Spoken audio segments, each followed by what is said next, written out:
நாயகம்பா சமேத விஸ்வநாத சுவாமி ஆலயம் எப்படி இருக்கார் பாருங்க, ராஜா மாதிரி சுவாமி. இதெல்லாம் இந்த ஜென்மாவில் பார்க்க முடியாத விஷயமாகும். அப்படியே நான் சொன்ன மாதிரியே பார்த்துங்க, 4,16,00,000 ருத்ராஜம் எப்படி சுவாமி மின்றாருன்னு பாருங்க. இது கிட்டத்தட்ட ஒரு வருஷமாக இதை சொன்ன மாதிரியே காலம்பரலேருந்து கொக்க ஆரம்பித்து, காலம்பரை 8 மணிலேருந்து ஆரம்பித்து நைட்டு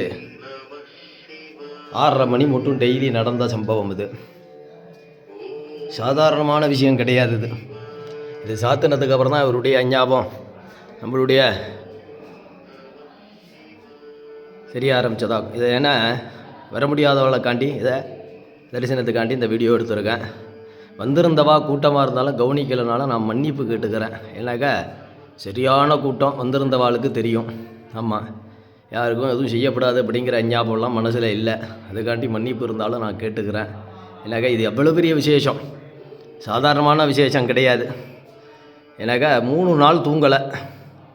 ஆமாம், அதை இப்போவே பேசவே முடியலன்னு வச்சுக்கோங்களேன். அப்போ அந்தளவுக்கு நம்ம போராடி இருக்கேன் அதில். ஆமாம், அதனால் காலம்பரை என்னால் வேலை செய்யுமே அப்படிங்கிற ஞாபகம் இருந்த அளவுக்கு இருந்தது. ஆனால் அதை நான் யார்கிட்டையும் காட்டிக்கவும் இல்லை, ஒன்றும் பண்ணலை. ரொம்ப திருப்தியாக இருந்தது. இதெல்லாம் சாதாரணமான விஷயம் கிடையாது. அதெல்லாம் இந்த சுவாமியினுடைய அனுகிரகம் எப்படி இருக்கார் பாருங்கள். ருத்ராஜ விஸ்வநாதர் குட்டிலிங்கம், அதுக்கப்புறம் இந்த ஆத்மார்த்தமான குட்டிலிங்கம், அதெல்லாம் சாதாரணமான முயற்சி இல்லை.